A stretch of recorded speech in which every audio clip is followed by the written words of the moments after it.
Ya, nah ini Kang, ini tempat favorit saya. Jadi selain ruang kerja, ada tempat favorit. Ini tempat ngumpul bareng anak-anak. Ya, spot favorit ya. ya. Jadi dari mulai kalau misalnya pagi-pagi sarapan atau malam-malam kita ngumpul ya ini sama anak-anak ngeteh ngopi di sini sambil makan. Kelihatan banyak milestone nih.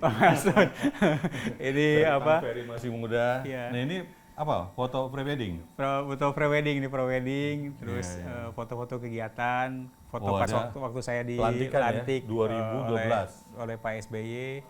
Terus ada foto dengan Pak Jokowi waktu audiensi Oh, pertama, iya, ada iya. foto waktu umroh bareng, ada foto-foto diri lah. Nah ini foto apa nih Kang? Ini sebelum nikah nih ya? Ini sebelum nikah, ini prawedding. Oke. Jadi Iya. di sini ya? Di sini. Silakan. Silakan. Dengan Iya, keluarga ya. Oke, di awal Kang Ferry itu menyatakan bahwa caleg itu wajib mensejahterakan rakyat. Ini maksudnya bagaimana Kang? Sebenarnya itu materi orasi atau bagaimana? enggak, dalam konteks mensejahterakan kan itu sebenarnya pasca sebenarnya ketika dia nanti terpilih menjadi anggota legislatif.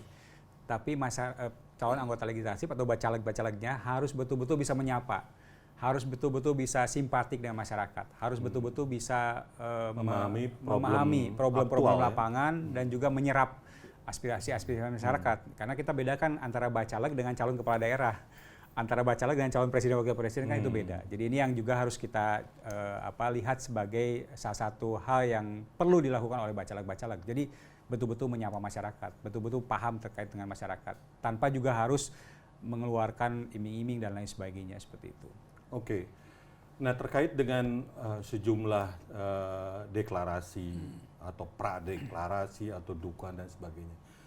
Ini kan kalau kita lihat di jadwal KPU kan masih jauh. Sebetulnya menurut Perindo ini sudah waktunya atau belum?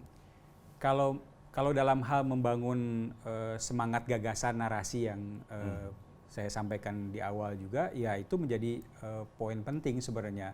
Tapi dalam konteks membangun figuritas memang agak lama. Bayangkan 24 April untuk pencalonan anggota legislatif dan nanti di sekitar bulan Agustus untuk proses Pilpres. Dan nanti proses penetapannya itu di tanggal 25 November. Kan luar biasa jauh banget. Jadi baru kita tahu penetapan Capres-Cawapres itu 25 November karena 28 udah mulai kampanye. Jadi sebenarnya ya sekarang harus dibangun ya tadi gagasannya, terus apa isu besarnya, narasi yang harus dibangunnya itu yang memang harus kita coba lakukan sekarang di awal-awal ini seperti itu. Tanpa ya kalau misalnya terkait dengan soal figur ya komunikasi politik ya dijalin seperti itu. Nah kalau saya lihat kan siapapun yang muncul itu yang dihadirkan figur. Saya jujur belum melihat ada gagasan yang genuine kan yang ditawarkan oleh masing-masing calon atau apa. Apakah itu tidak akan berpotensi untuk mempertebal polarisasi kan? Karena kan ini kanan, ini kiri kan seperti itu. Itu bisa jadi akan muncul, tapi saya yakin karena memang figuritasnya masih belum firm ya terhadap 1-2 figur yang memang nanti akan dicalonkan, itu masih belum terlihat.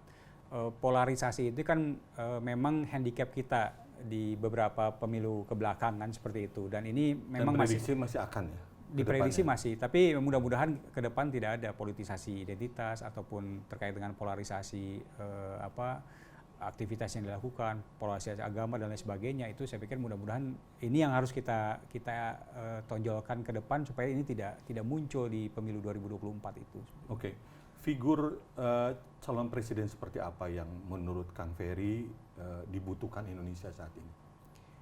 Selain ya sekarang kan didorong untuk tahun emas. Faktor umur nggak?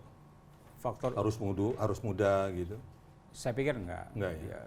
Kalau misalnya muda pun tidak energik ataupun tua pun tidak mengikuti tren muda, itu enggak? Tidak juga. Oke, yang seperti apa? Ini jebakan-jebakan ini. Ya, yang pasti bisa membawa Indonesia ke depan lebih baik. Kayak gini kan, ini kan banyak faktor ya. Dari sisi demokrasi misalnya, bagaimana sisi yang memang muncul dari kebebasan-kebebasan sipil. Dari sisi ekonomi, bagaimana kita masuk pada wilayah krisis atau resesi dunia, misalnya seperti itu. Dari sisi yang lainnya, proses pembangunan infrastruktur dan lain sebagainya. Ini kan harus kita baca secara komprehensif. Kalau misalnya itu tidak kita baca, maka figur itu akan terjebak dengan figur-figur tertentu saja. Kan sekarang yang memang muncul adalah figur yang memang muncul hasil dari kerja-kerja, bukan kerja-kerja lembaga survei. Kan seperti itu. Hasil lembaga survei inilah figur yang ini. Kan bisa jadi ada banyak figur-figur yang lain yang kita juga tidak tahu. Atau figur-figur alternatif yang saya yakin anak-anak bangsa kita akan muncul yang lainnya seperti itu. Nah ini yang perlu juga kita coba lihat secara lebih komprehensif, lebih menyeluruh. Jadi tidak terjebak dengan soal figuritas tadi. Jadi saya sih melihat tadi karena banyak catatan-catatan, banyak hal yang harus dilakukan di bangsa ini, termasuk salah satunya terkait dengan soal polarisasi, politik identitas, terkait dengan soal hoax, terkait dengan soal bagaimana memajukan kesejahteraan rakyat. Ini yang memang harus dicari orang-orang yang tepat. Oke, saya perlu jawaban yang lebih firm. Kira-kira dari sekian kriteria itu sebetulnya sebagai sumbangsi Perindo ya terhadap bangsa ini seperti apa sebetulnya figur yang pas ya? Kita kan menghadapi persoalan ekonomi, kita juga menghadapi persoalan-persoalan yang terkait dengan kebangsaan dan sebagainya. Dua hal kata kunci yang kami dari Perindo selalu kemukakan. Yang pertama adalah soal kesejahteraan, yang kedua adalah soal persatuan. Nah, konteks kesejahteraan ini kan terkait dengan soal bagaimana masyarakat tidak hanya melihat dari Human Development Index misalnya, soal pendidikan, soal kesehatan, soal daya beli misalnya, kan seperti itu. Tapi bagaimana masyarakat itu betul-betul sejahtera.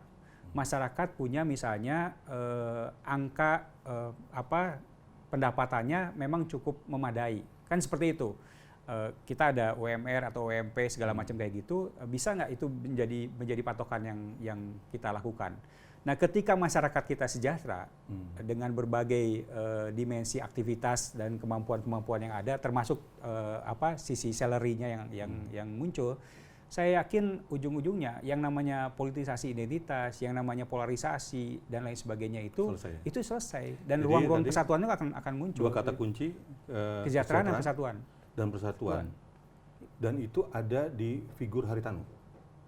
Pak Haritanu figur yang sangat mumpuni. Beliau untuk dicalonkan sebagai bisa saja presiden atau wakil itu presiden. Sebagai alternatif kan bisa saja. Bisa jadi Tuan Guru Bajang juga bisa menjadi figur alternatif. Jadi maksud saya adalah kita jangan terjebak juga dengan figur-figur yang muncul hasil survei seperti itu. Tapi banyak anak bangsa kita yang memang luar biasa. Seperti halnya Ketua Umum kami, Tuan Guru Bajang, dan juga banyak tokoh-tokoh yang lain yang memang juga penting untuk kita lihat sebagai satu alternatif yang memang kita bisa sampaikan kepada masyarakat. Ini loh yang bisa kita ini keren, jadi partai mencalonkan kadernya sendiri. Jadi ini luar biasa nih. Ya, jadi tapi karena dalam soal elektabilitas kita belum masuk pada pragmatis soal pilpres ya, kita belum masuk pada. Tapi jika dibutuhkan Perindo tidak defisit kader gitu ya. Tidak defisit pemimpin gitu. Ya. Walaupun mungkin kita juga baca hasil-hasil survei ini kan kita baca. Kita juga komunikasi politik dengan ketua-ketua umum partai, kita komunikasi politik dengan pimpinan-pimpinan hasil survei yang cukup bagus, misalnya dengan Pak Anies, dengan Pak Ganjar, dengan Pak Prabowo. Kan ketua umum kami juga menjalin komunikasi yang baik dengan Pak Airlangga, dengan Pak RK, dengan semuanya. Kita membangun komunikasi. Tapi juga itu tidak harus ditutup gitu kan. Kan kita masih jauh tahapan yang kita lakukan. Ya kita harus masuk pada wilayah-wilayah gagasan. Saya pikir itu menjadi poin penting. Jadi narasi besar ini apa? Indonesia 2045 ini mau apa? Apalagi dengan kondisi bonus demografi yang ada. Bagaimana generasi muda, hasil BPS sekarang 53,8%. Dahsyat ini mau diapain nih generasi zilenial milenial. Nah ini yang saya pikir ruang-ruang itu yang harus kita banyak perbincangkan. Di samping soal figur penting, tapi saya pikir ini juga menjadi penting kayak gitu. Pertanyaan dari netizen yang juga menggelitik saya, bagaimana Perindo menghadapi strategi Society 5.0 bagi generasi muda? Ya, di era disruption seperti ini menjadi penting sekali. Apalagi kita tidak hanya 4.0, kita harus menghadapi society 5.0 seperti itu. Oke. Ini menjadi poin yang sangat penting. Nah, oleh karena itu kita main di mekanisme digital. Bagaimana kita juga berinteraksi dengan digitalisasi. Makanya kenapa waktu 2021 kita mendeklarkan yang namanya konvensi rakyat. Konvensi rakyat itu adalah mekanisme pencalegan dengan berbasis digital. Bayangkan orang seluruh dunia, orang Indonesia yang berada di dunia manapun itu bisa mengakses melalui web yang ada untuk menjadi calon anggota legislatif. Itu kan luar biasa. Dan sekarang peminatnya luar biasa loh. Ini menjadi penting. Nah, ini ya saya pikir ruang-ruang itu. Selain juga aktivitas-aktivitas yang memang dibuka secara digitalisasi. Misalnya kita membagikan gerobak Perindo itu kita bagikan. Betul. Nah, saya lihat tuh di mana-mana gerobak Perindo.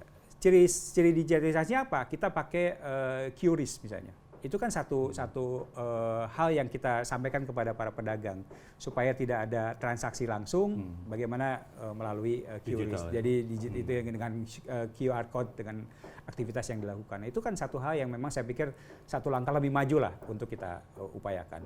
Oke. Kapan nih Perindo akan mendeklarasikan capresnya? Atau mungkin pertanyaan yang paling ditunggu adalah soal arah koalisi. Arahnya kemana nih, Kang Ferry? Kalau arah koalisi kita masih belum ya, kita masih menjajaki. Kita masih melakukan komunikasi politik dengan berbagai koalisi yang ada. Jadi tadi yang saya katakan, ketua umum kami dan kami di pengurus juga melakukan berbagai komunikasi politik dengan pimpinan partai, dengan calon-calon yang sekarang identik dengan hasil survei yang ada, itu yang sudah muncul. Kita melakukan komunikasi politik. Jadi atau menunggu arahan Pak Jokowi. Statement itu sudah diungkapkan pada waktu ulang tahun ke-8. Jadi ya Pak Ketum bilang bahwa ya kita karena memang kita menjadi bagian dari koalisi Pak Jokowi, ya kita menunggu arahan Pak Jokowi juga terkait dengan soal aktivitas yang ada. Tapi tetap di dalam juga kita lakukan berbagai diskusi-diskusi terkait dengan aktivitas itu. Oke. Jadi kalau arahan Pak Jokowi kan jangan sampai salah kan, tapi harus juga jangan sampai telat kayak gitu. Saya masih ingat tuh. Kang Ferry, terakhir ya, sebagai kader Perindo tentunya hafal dong Mars Perindo. Nggak usah utuh ya. Sepotong aja. Silakan Kang Ferry. Bagian ref-refnya ya. Terserah, mau di awal, ref atau akhir. Iya. Jangan semuanya ya. Indonesia maju sejahtera tujuanmu, nyalakan api semangat perjuangan, dengungkan gema, nyatakan persatuan, oleh Perindo, jayalah Indonesia.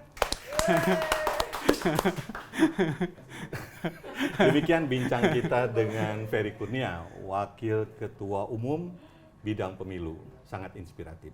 Sampai jumpa pada episode selanjutnya, tetap di program Karpet Merah. Terima kasih, Kang Ferry. Terima kasih, Kang. Siap.